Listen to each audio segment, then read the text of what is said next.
안녕하세요. 저는 구례에서 농촌 유학을 아이와 함께 3년 차를 결정한 혁이맘입니다. 아이가 4학년 때 농촌 유학을 왔고 5학년이 됐고 5학년을 잘 보내고 이제 곧 6학년이 됩니다. 그리고 저는 애초에는 한 6개월 생각하고 왔다가 아이가 졸업까지 하고 싶다고 하는 아이의 의견을 존중하면서 구례에 3년을 꽉꽉 채워서 있게 됐습니다. 제가 사실은 이제 아이는 4학년을 마치고 당연히 자기가 서울로 간다고 생각을 했어요. 근데 제가 4학년을 보니 1년은 너무 짧더라고요. 1년 동안 아이가 조금만 아주 요 허들만 넘으면 뭔가 폭풍 성장할 것 같은데 그 시기를 그냥 하다 말고 가는 것 같은 느낌이어서 제가 그때 아이를 좀 설득을 했어요. 5학년에 1학기를 한번 보내보렴. 그리고 나서도 너가 가고 싶다면 5학년 2학기 때는 서울을 가는 걸 결정해도 괜찮다라고 했는데 5학년 초 봄이었어요. 봄에 학교 등교를 하려고 이렇게 제 차로 가고 있었거든요. 그때 이제 막 3월이 돼서 초록초록 이렇게 새싹들이 올라오고 있는 자연을 바라보면서 저기 좀 봐봐 막 이런 얘기 하면서 가고 있었어요. 밀도 자라고 있네 막. 근데 아이가 갑자기 엄마, 나는 엄마가 농촌 유학을 더 하자고 결정해줘서 고마워요 라고 말을 하는 거예요. 그래서 정말 깜짝 놀랐어요. 우리 아이가 그런 표현을 이렇게 잘하는 아이가 아니었거든요. 그래서 아 진짜? 너 정말 그렇게 생각해? 했더니 그렇다. 그럼 다행이다. 그렇게 보내고 나서 5학년 중반부터는 그냥 졸업까지 생각한다고 자기가 다른 어른들이 물어보면 그렇게 얘기를 하더라고요. 아이는 정말 이 생활이 굉장히 행복할 것 같아요. 오늘 아이는 스키 캠프를 갔어요. 어제 캠프를 가서 내일 오거든요. 오늘 스키 캠프에서 선생님이 보내준 영상을 보니까 저희 아이가 굉장히 겁이 많고 약간 소심한 아이인데 저는 그래서 아이가 아마 스키를 거의 그냥 눈밭에 있어 보는 경험 그 자체로도 뭐 만족한다 하고 보냈거든요. 근데 이렇게 내려오는 경사진곳을 내려오는 영상을 뭐 엄청난 경사는 아니지만 보내주셨어요. 오늘 어제 다르고 오늘 다르더라고요. 아마 내일 마지막 스키 캠프를 하고 나면 조금 더 자신감이 생겨서 올 것 같아요. 아이가 이런 식으로 좀 자신감이 생기는 계기들이 좀 여러 번 있었어요. 그래서 저는 농촌 유학을 하면서 뭐 부족한 것들이 많았지만 그래도 평생 어디서도 돈 주고 할 수 없는 경험을 오히려 지원금이라는 어떤 금전적인 혜택까지 받으면서 살고 있구나.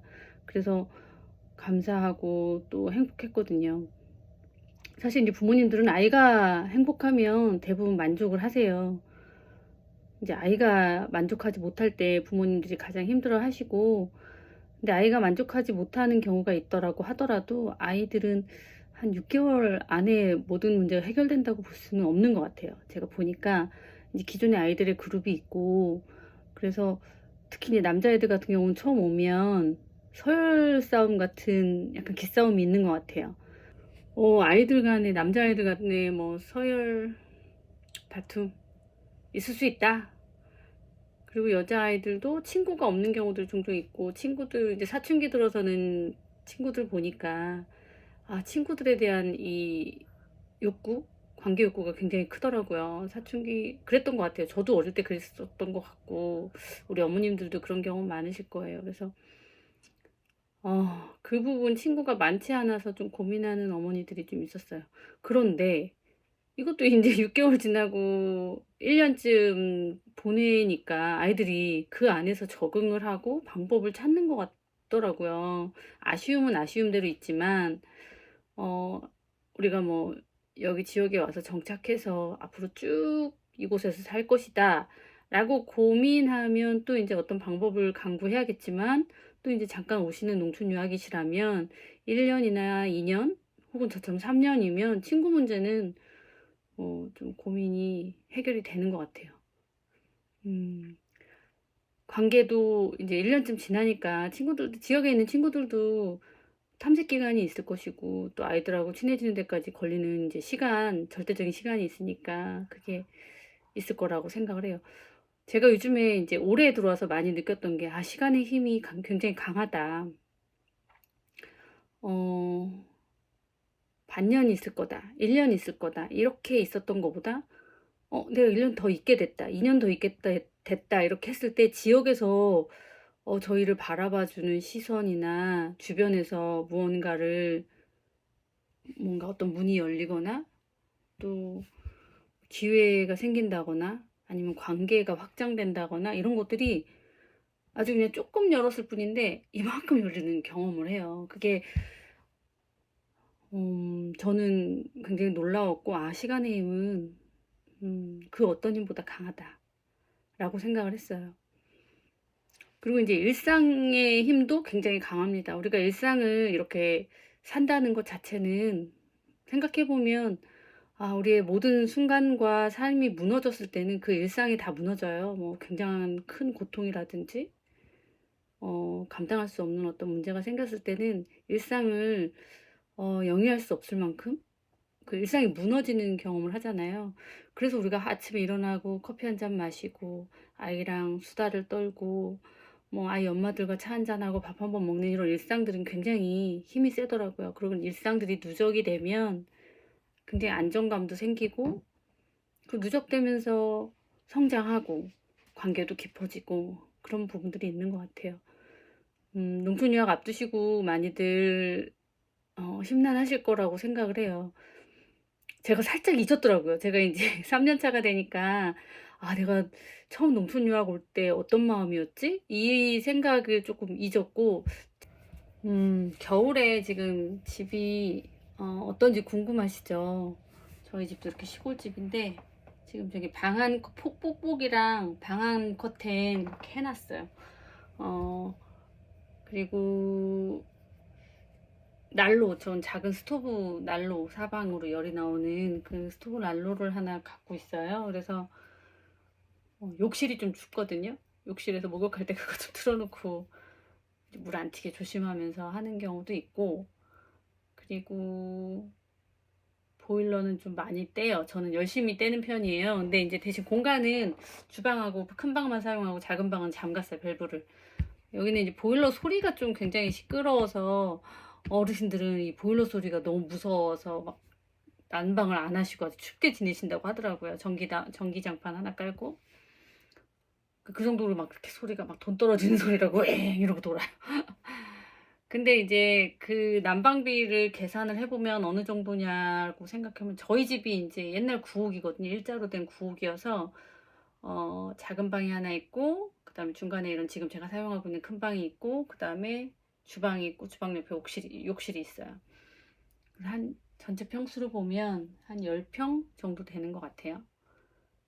난방은 이제 보통 한 드럼 단위로 넣는데, 한 드럼에 평균 30만 원 정도 하는 것 같아요. 가격이 오락내락 하는데 뭐 27만 원 할 때도 있고 3만 원 할 때도 있고 30만 원 할 때도 있고, 기름값에 이제 그 상황에 따라, 시세에 따라 다른데, 그래서 이제 저희 같은 경우는 11월부터 이제 난방을 간헐적으로 해요. 그리고 3월 초까지는 난방을 좀 했습니다. 4월 뭐 아주 추울 때 이제 이례적인 추위가 있으면 이제 4월에도 하고요.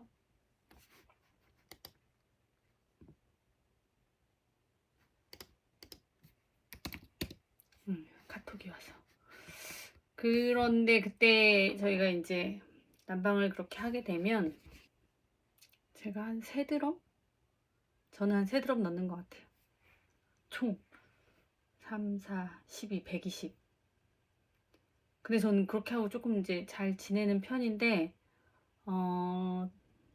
조금 더 추운 집들이 있는 것 같아요. 특히 이제 펜션 같은 경우는 조금 더 추운 데도 있고, 펜션은 근데 전기 판넬을 많이 쓰거든요. 그래서 이제 이 외풍에 관한 부분이 좀 이슈인 것 같아요. 그래서 뽁뽁이랑 저런 이제 뭐 방안 텐트 같은 거 좀 활용하시고,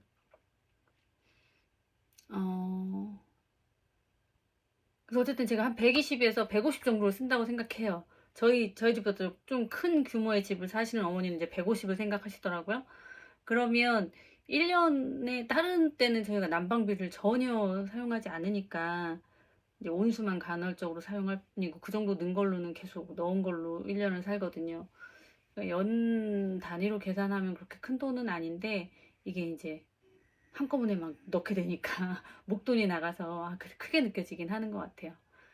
근데 사실 이제 연 단위로 보면 저희 어머님이 학부모님 계산으로는 월 10만 원에서 15만 원 정도 더 낸다, 월세에서. 대신 월세가 좀 싸거나 이러면 그 정도 생각하면 된다라고 하시고, 전기 난방 하시는 집들은 한 15만 원 정도 사용하시는 것 같아요. 월 15만 원이나 그것도 이제 주로 겨울철 위주로. 어, 그리고 이제 더운 건 여름에 더워요. 여름에 더운데 이 한옥 구옥들이 막 지붕에 양철 기화가 돼 있어요. 양철 기화가 돼 있어서 막 더위가 위에서부터 이렇게 막 내려오는 게 뭔가 이렇게 보이지 않는데 보이는 게 내려오는 것처럼 열기가 이렇게 이미지화해서 막 내려오는 느낌처럼 여기가 막 뜨끈뜨끈해지거든요.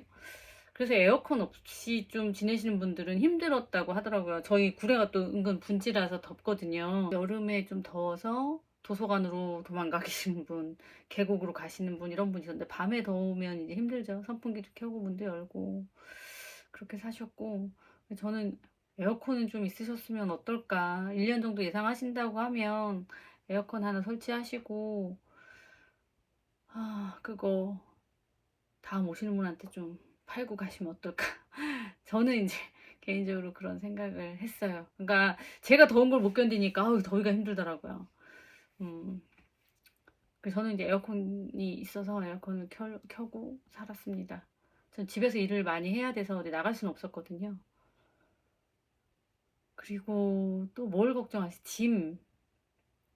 뭐 펜션으로 가시는 분들은 기본 뭐 작은 세탁기, 뭐 작은 냉장고 이런 것들은 좀 있고, 간단한 뭐 전자레인지나 이런 것도 있으실 거예요.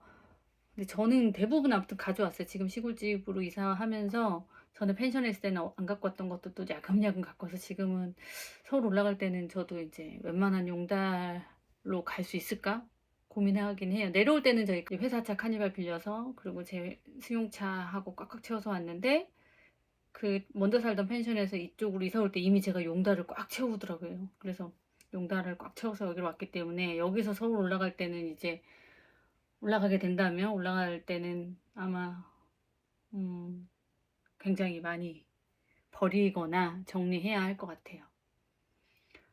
그리고 또 말씀드리고 싶은 건 이제 저한테 이제 개인적으로 질문해 주셨던 분들이 지역민들과의 갈등이 무엇이 있냐, 뭐 트러블 생길 일이 뭐가 있냐, 혹시 그런 걸 뭘 조심해야 되냐, 이런 걸 물어보신 분이 계셔서, 그냥 노하우처럼 저는 저희 광희초에 아무튼 제가 어쨌든 그러니까 제가 하고 있는 모든 얘기는 저의 경험에 기반한 겁니다. 모두가 이럴 거다라고 말할 수 없어요. 지금 말씀드리는 모든 내용들이. 좀 저는 비슷할 거라고 생각하고 대동소이할 거라고 생각하긴 하지만, 그래도, 아마, 그렇게 말씀드릴 수 있을 것 같고, 저희는 광희초의 가장 큰 자산을 저희가 늘 자랑스럽게 얘기하는 건 저희 지역에 농사를 짓고 계시는 학부모님이에요. 그러니까 특히 이제 학부모회를 운영하고 계신 학부모 회장님이시고, 지역에서 이제 이장님이기도 하고, 뭐 부녀회나 뭐 청년회나 이런 활동도 굉장히 많이 하시는 부부가 같이. 그래서 이분들과 가까워지면서 저희는 지역의 삶이 정말 풍요로워졌거든요. 전에는 이제 제가 1년 차 때는 그 지역 학부모님하고 제가 안 친했어요. 제가 이제 그때는 아예 지역의 학부모님이든 학교든 신경을 안 썼어요. 제가 몇 번 언급을 한 적이 있겠지만, 전 처음에 내려와서 그냥 진짜 저도 여행 온 것처럼 아이만 학교 보내고 저는 제 일을 그냥 조용히 단절돼서 하고 싶다. 그리고 지역의 학교나 학부모님하고 별로 관계 맺고 싶지 않다. 그런 관계들에 대해서 좀 회의적인 생각을 하고 있었기 때문에 아예 그런 생각을 하지 않았거든요. 그래서 그때는 그냥 저의 일만 하고 살았어요. 서울로 왔다 갔다 하면서 뭐 방송 프로그램도 만들고, 지역에서는 그냥 제 관심 있는 뭐 지역 역사에 관련된 공부를 좀 하고. 근데 이제 하반기에 저희 이제 학부모 회장님하고 가까워지면서, 그리고 이제 농촌 유학이 좀 성공적으로 잘 자리해봤으면 좋겠다라는 바람이 생기면서, 왜냐면 저희 학교에 이제 그 농촌 유학을 마치고 가시는 학부모님과 학교 간에 약간의 이제 문제가 있었고, 그 문제로 인해서 굉장히 좀 긴 시간 학교가 시끄러웠어요. 저는 그게 너무 안타깝고 아쉬웠거든요. 이런 게 좀 발생한다는 게 잘 이해가 안 됐고, 그래서 이런 문제를 좀 해결해 보자라고 했던 게 이제 학교에 발을 디디게 되고 학교랑 소통하게. 제가 지금 핸드폰으로 영상을 찍고 있거든요. 계속 전화가 오고 있어가지고 지금 자꾸 끊었어요. 평소에 전화도 안 오다 갖고 이럴 때. 그래서 지역 학부모님하고 같이 이제 우리 좀 잘해보자. 애들 재밌게 해보자. 학부모님 바쁘시잖아요. 농사도 짓고 또 이제 방앗간을 운영하고 계시고 또 지역의 일도 많이 하고 계셔서 굉장히 바쁘셔서 그 회장님이 난 바빠서 안 한다라고 해서 제가 내가 다 할 테니 제가 열심히 도울 테니 그냥 있어만 달라라고 요청을 드렸어요. 그리고 이제 저는 어쨌든 제가 왔다가 갈 사람이라는 생각을 했기 때문에 지역 학부모님들의 일상을 이렇게 흔들고 싶지가 않더라고요. 그러다가 이제 뭐 정이 너무 깊이 들고 떠나기도 너무 힘들 것 같고, 또 우리 지역 학부모님은 이렇게 보내보는 경험을 너무 많이 하실 것 같아서 제가 그냥 적당한 거리 정도만 지키고 있어야지라고 생각했는데 점점 가까워지고 점점 친해졌어요. 그리고 저희가 지역 일을 뭔가 같이 하게 되고, 그래서 이제 많이 친해진 상태였고, 그리고 이제 2학기 때 온 굉장히 성격 좋은 저희 학부모님 한 분이 2학기 때 오시면서, 그분이 또 그 학부모 회장님 방앗간하고 이제 학교하고 오가는 사이에 이제 그 방앗간을 지나게 되는데, 그때마다 거길 수시로 열고 들어가서 죽치고 앉아서 수다 떨고 막 언니 막 이렇게 하면서 친하게 지냈더라고요. 그러면서 이제 이 방앗간 문까지 활짝 열린 거예요. 근데 저희는 이제 그렇게 이제 지역 활동을 열심히 하시는 민하고 친해지니까, 이게 농촌유학을 아무리 외지인들이 기획하고 뭐 한다고 해도 지역에 있는 분하고 직접 진짜 농촌에 대한 체험을 할 수 있는 경험은 사실 많지가 않았거든요. 다른 학교도 이제 저희가 자신있게 말씀드릴 수 있는 건, 이렇게 지역민들의 삶에 굉장히 밀착돼서 같이 의논하고 뭔가를 할 수 있다는 게 신기하다는 거예요. 그래서 예를 들면 저희가 학부모도 공간이 너무 필요해. 어떻게 하면 좋지? 막 얘기하면 학부모 그 지역에 생긴 어떤 자치위원들에게 뭐 얘기해서 어떤 공간을 마련해 두려고 노력을 한다든지, 뭐 농촌유학 가정들을 좀 모셨으면 좋겠는데 집이 너무 없대. 그럼 또 그 버려져 있던 펜션을 다시 우리가 막 복구해서 뭔가 공간을 만든다든지, 뭔가 이런 일들이 그냥 우리가 상상만으로 할 수 없는 일들이 이제 지역 기반으로 계신 분들하고 같이 손을 잡고 할 수 있게 되는 거죠. 같이 모여서 이제 방앗간에서 떡 구워 먹고 고구마 구워 먹고, 밤에 모여서 수다 떨고. 그 저희 이제 이마트 24가 생겼거든요. 편의점이 학교 근처에. 그래서 거기서 또 앉아있으면 한두 명씩 오가면서 또 친해지고 서로 만나고 얘기하고. 그래서 사실 저는 요즘에 제가 구례를 떠날 수 있을까?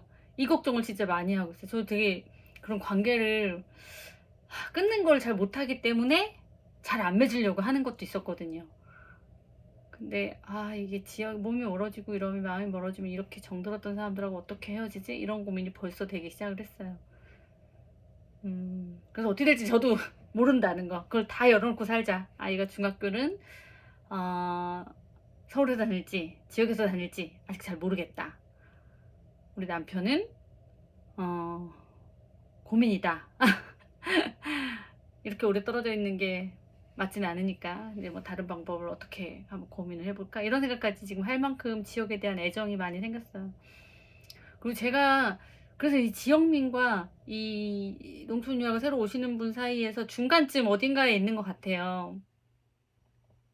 그래서 이번에도 이제 좀 많은 분들이 내려오시니까 너무 우리가 정말 뭐 일종의 저희한테 성과죠. 우리가 열심히 해서 그래도 좋은 추억들과 좋은 일들 만들어 봤더니 그걸 알아봐 주시고 우리 학교를 신청하고 오시는 분들이 계시는구나. 그리고 오시는 분들이 대부분 같이 우리가 이제 우리 학부모들 광희 상사라고 맨날 모여서 일을 하니까 광희 상사라고 했는데, 우리 광희 상사 일원이 되고 싶다, 광희 상사가 보기 좋다, 이렇게 표현해 주시는 분들이 많아서 아, 우리가 그래도 잘 지냈구나, 이런 생각을 했거든요. 그 너무 감사한 일이었죠. 그리고 이제 대신 이분들이 오셔서 기대하시는 만큼 뭔가 새로운 즐거움이 있었으면 좋겠다라는 이제 생각을 해요. 그래서 또 이제 막 일을 벌리고 있는 거죠. 우리 뭐 마을학교 한번 신청해 볼까? 뭐 내년엔 무슨 사업을 한번 해볼까? 어디 공간을 마련해 볼까? 뭐 도서관을 어떻게 해볼까? 이런 계획을 맨날 하는 거예요. 그럼 모여 앉으면 이제 뭐 어떤 학부모님들은 이런 얘기를 막 하고 있는 그룹이 있으면 옆에 와가지고 이제 같이 수다 떨다가 아, 또 일 얘기한다고 막 이러고. 근데 전 좋더라고요. 모여 앉아서 누구 막 어떤 엄마가 이랬네, 어떤 애가 이랬네, 이런 얘기 재미없잖아요. 근데 막 일 얘기, 우리 뭐 같이 뭘 해볼까? 이런 얘기하면 아, 너무 재밌는 거야. 우리가 지금 여기서 뭐 하고 있는 거지? 막 이러면서 또 깔깔깔깔 웃고 재밌어요. 재밌고 제가 이제 농촌유학 오시는 저희 학부모님들한테 초반에 꼭 그런 얘기를 하고 싶었어요. 학교와 아이들한테 현미경을 들이대고 있잖아요. 그럼 내 인생의 온 우주가 학교와 아이들밖에 없어요. 근데 그건 내가 어떻게 할 수 없는 부분들이 굉장히 많아요. 학교를 제가 막 뜯어고치겠어요, 뭐 학교 선생님을 바꾸겠어요, 뭐 어떻게 하겠어요. 그리고 아이는 이제 아이 주체적인 아이로 이제 성장해 가고 있기 때문에 아이는 그냥 그 학교에서 잘 지내는데, 내가 굳이 현미경을 들이대고 이렇게 보고 있으면서 넌 이렇게 해라 저렇게 해라, 쟤는 왜 저랬대니, 뭐 이런 얘기를 하고 쟤는 오늘 왜 기분이 좋을까 나쁠까 이렇게 막 현미경을 들이대고 있으면 고민이 많아져요. 그러니까 아이한테 관심을 두고 애정을 갖되, 그게 아이와 동일시돼서 내가 막 그 고민을 같이 하는 게 아니라 조금 아이를 좀 객관적으로 조금 객관화해서 저 아이가 지금 이런 고민을 하고 있는데 이 고민이 얘한테 성장이 되게 하기 위해서 내가 어떤 조언을 해주면 좋을까? 내가 어떤 역할을 하면 좋을까? 이렇게 고민하는 게 훨씬 더 마음이 편합니다. 저는 그래서 그렇게 고민을 해요. 그렇게 마인드가 좀 생겨서 우리 아이가 막 힘들고 이러면 아, 학교가 얘를 힘들게 하네? 아, 선생님이 힘들게 하네? 아이가 힘들게 하네? 이런 생각이 저는 그런 일도 없고 생기지도 않더라고요. 그냥 그건 우리 아이가 이렇게 힘들어하는 건 우리 아이가 지금 이런 성향을 갖고 있었기 때문에 이 성향을 이렇게 좀 바꿔주면 어떨까? 아, 우리 아이가 뭐 이런 부분이 좀 부족한데 이 부분을 그러면 어떻게 조금 역량을 키워줄까? 이런 고민을 하는 게 훨씬 편해요. 아, 우리 학교는 지금 이런 부분에 이런 문제를 갖고 있는데 이건 우리 학부모님들이 할 수 있는 부분이 이만큼 있으니까 이건 우리가 한번 이렇게 해볼까? 그냥 이렇게 방법론적인 거? 제가 이제 방송 PD였잖아요. 방송 PD였습니다. 제가 이제 방송으로 복귀를 할 수 있을지 없을지 저 사실 좀 자신이 없어요. 너무 평화롭고 너무 이렇게 그냥 이 지역의 생활에 젖어 있어서 제가 지금 이제 그냥 외부의 일을 받아서 집에서 할 수 있는 일만 하거든요. 근데 방송은 굉장히 치열하고 굉장히 타이트한 생활이었기 때문에 다시 그 세계로 돌아갈 수 있을까 자신이 없어졌어요. 그런데 제 방송을 하면서에 쌓인 DNA에 뭐가 있냐면 프로젝트성 DNA가 있어요. 이제 어떤 프로그램을 만들기 위해서 기획을 하고 어떤 아이템이 요즘 사람들의 관심사지? 아, 요즘에는 뭐 재테크가 관심사야. 아니면 재테크 중에서도 뭐 펀드야. 아니 보험이야. 뭐 적금이야. 아니면 뭐 부동산이야. 라든가. 아니면 뭐 사회 문제, 기업들이 요즘 무슨 고민을 하지? 뭐 사회적 책임에 대한 고민을 한다. 사회적 책임 고민을 왜 하지? 뭐 등등. 아니면 미래 인재란 어떤 인재들이 미래 인재지? 미래는 어떤 세상이지? AI는 무엇을 할 수 있지? 막 이런 고민들을 하면서 이걸 이제 아이템으로 발굴한단 말이에요. 이때 이제 작가, 뭐 PD들이 모여서 회의를 하죠.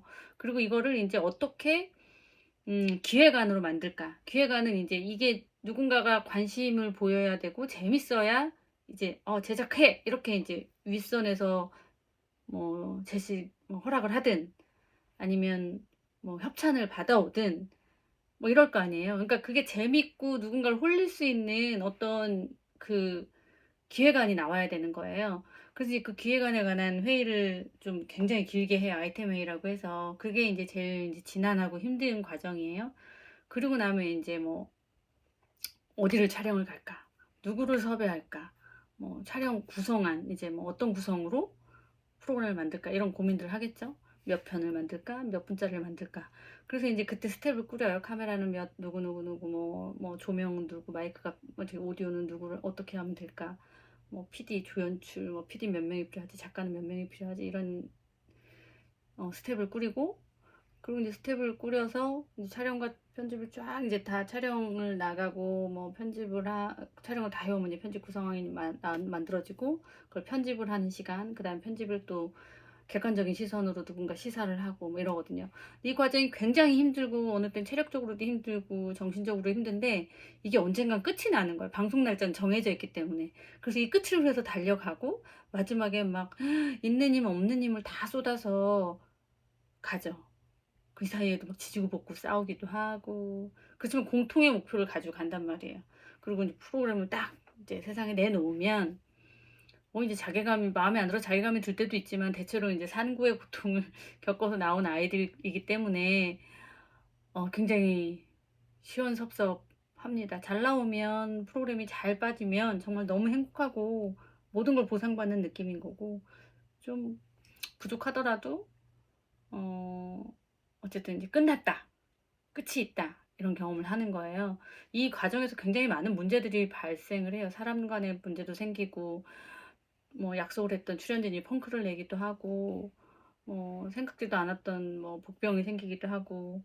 근데 이런 것들을 계속 해결해 가면서 프로젝트까지 가는 과정의 훈련을 저는 직업적으로 굉장히 오랫동안 했던 거예요. 그래서 어떤 문제가 생기거나 일이 생겼을 때 이 끝까지 가는 걸 상상을 해요. 끝까지 가는 걸 상상하고 완성이 되는 걸 상상을 하는 편이에요. 이제 이렇게 좀 사고가 훈련이 돼 있어요. 그래서 이제 뭐 우리 엄마들 저희 엄마들 통해서 저도 제가 어떤 사람인지 이제 막 알게 되니까, 저희 엄마들이 뭐 "아 이게 힘들고 저게 힘들어요. 뭐 이건 불편했어요." 이렇게 얘기를 하면, 내가 저도 모르게 "아 그건 그래? 그럼 그건 이렇게 하면 되지 않을까? 뭐 그건 이런 문제가 있지 않을까?" 뭐 이렇게 얘기를 하고, "그럼 이제 그다음에 이걸 해 볼까?" 이렇게 나오는 거예요. 근데 엄마들은 사실 그냥 뭘 해결해 달라는 게 아니라 그냥 자기 얘기를 하고 있는 거고, 제가 그냥 공감을 해 주면 된다는 거죠. 근데 전 자꾸 뭔가 이걸 해결해야 된다, 이런 생각을 좀 하는 것 같아요. 그래서 영상도 만들었고 카페도 만들었고 홍보도 하고 뭐 이러는 게 다 그 과정, 저의 그런 DNA 과정에서, 그런 사고의 DNA 과정에서 나오는 거고, 제가 아이를 볼 때도 그렇게 생각을 하고, 저를 바라보면서도 그렇게 생각하고, 학교를 바라보면서도 그렇게 생각하고, 지역을 바라보면서도 그렇게 생각을 하더라고요. 근데 이제 이렇게 생각하면 남 탓은 안 하게 돼요. 사실 그냥 제 문제예요. 마음에 안 드는 사람과 뭐 마음에 안 맞는 사람이 있어도 그것도 제 역량의 문제인 거예요. 그리고 뭐 불편한 거, 그래, 나의 성향에 안 맞는 거지, 내 성향과 안 맞는 거 누군가한테 맞을 수도 있어. 그래서 이런 아이를 육아를 하면서도 저는 이런 관점의 사고를 하면 조금 더 편하다라고 생각을, 좀 더 편하다라고 말씀을 드리고 싶습니다. 오늘 너무 많은 이야기를 하죠. 제가 농촌유학을 이제 오시는 분들이 이제 지금 1차 지원이 끝났고 2차 지원을 앞두고 있고, 또 저희 학교는 농촌유학생들이 많이 지원을 했다가 뭐 어쨌든 이 정해져 있는 주거 주택의 문제라든지 이런 것들이 있기 때문에 신청하신 모든 분들이 오시지는 못할 거라고 알고 있어요. 사실 이제 저도 이제 학교를 통해서 듣고 있는 정보도 있고, 집은 또 저희가 알아보고 집주인과 저희가 컨택을 했기 때문에 집과 관련된 부분은 또 이제 학부모들이 어느 정도는 관여를 하게 돼 있거든요. 그렇지만 이제 전적으로 그 뭐 학생과 학부모 가정을 받아들이고 안 받아들이고는 학교의 선택에 저희가 전적으로 이제 맡겨두고, 저는 이제 깊이 알려고 하지 않아요. 깊이 알면 복잡하니까. 그래서 마음이, 심경이 복잡하기 때문에 그냥 이제 그건 인연과 관련된 부분이니까, 아마 뭐 혹시 저희 학교와 인연이 이번에 닿지 않더라도 다른 학교와 인연을 좀 좋은 인연을 맺기 위한 과정이었다, 이렇게 이해해 주시면 좋을 것 같고, 농촌 생활은 어렵지만 어렵지 않아요. 제가 얻은 결론은 그래요. 어렵지만 어렵지 않아요. 마음먹기에 달렸다. 구례가 좁지만 넓어요. 그러니까 구례에 오시면 학교와 학부모님들 간의 관계에만 너무 이렇게 중요하게 생각하지 마시고 지역을 곳곳을 좀 탐색해 보시면 어떨까 싶어요. 여행도 다녀보시고요.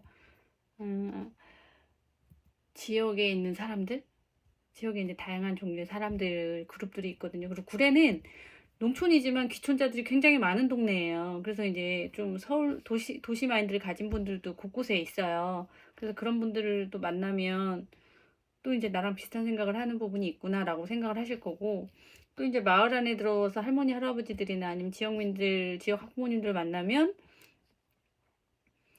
지역을 이해하는 데 도움이 될 거예요. 그 지역과 가까워지는 느낌? 그래서 이제 그냥 이 모든 것들을 경험한다는 것 자체는 내 삶의 어떤 단편성을 조금 더 확대하는 계기가 되는 거라고 생각을 해요. 내가 엄마로서든 아니면 한 인간으로서든. 그리고 이 시골의 이제 농촌의 불편함들을 한번 경험해 보는 삶. 진짜 저희 아이는 지금도 저기 옆에 창고문, 저쪽 방에 창고문을 열면, 창고랑 연결되는 문을 열면 거기가 서울이었으면 좋겠대요. 얘한텐 구례가 너무 좋은데, 구례 학교가 너무 좋은데, 이 구례 집이나 뭐, 동네 환경은 굉장히 도시에 최적화되어 있는 아이니까, 구례 이런, 뭐, 동네 강아지라든지, 추위라든지, 뭐, 좁은 집이라든지 이런 것들은 서울이 그리운 거예요. 근데 저는 이게 얘한테 만약에 서울에 살만 있었다면 얘가 다른 사람의 이런 삶에 대해서 이해를 할 수 있게 될까? 과연? 이런 삶을 살아본 자기가 얼마나 어떤 인간에 대한 이해와 이런 것들이 확장된다는 걸 아마 언젠가 알게 될 거다. 저는 그렇게 생각을 해요. 일단 오시기로 마음을 먹으셨다면 내려오셔서 어떻게 하면 행복하게 지낼 수 있을까? 막 긴장하고 내가 가면 나의 삶과 아이의 삶이 막 어떻게 될까 막 이렇게 긴장하고 집은 어떨까 막 이런 데 막 포커스를 맞추고 바라보시지 마시고 그냥 잘 살아보지 뭐 한번 부딪혀 보지 뭐. 그래, 나와 다른 삶을 한번 살아보는 거야. 그래, 내가 이런 불편함을 이 불편함을 뛰어넘을 수 있는 사람인지 아닌지도 한번 좀 보고 우리 아이랑 나랑 관계도 한번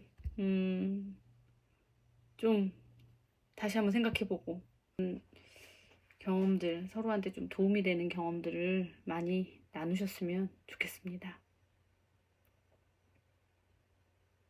좋은 밤 되세요.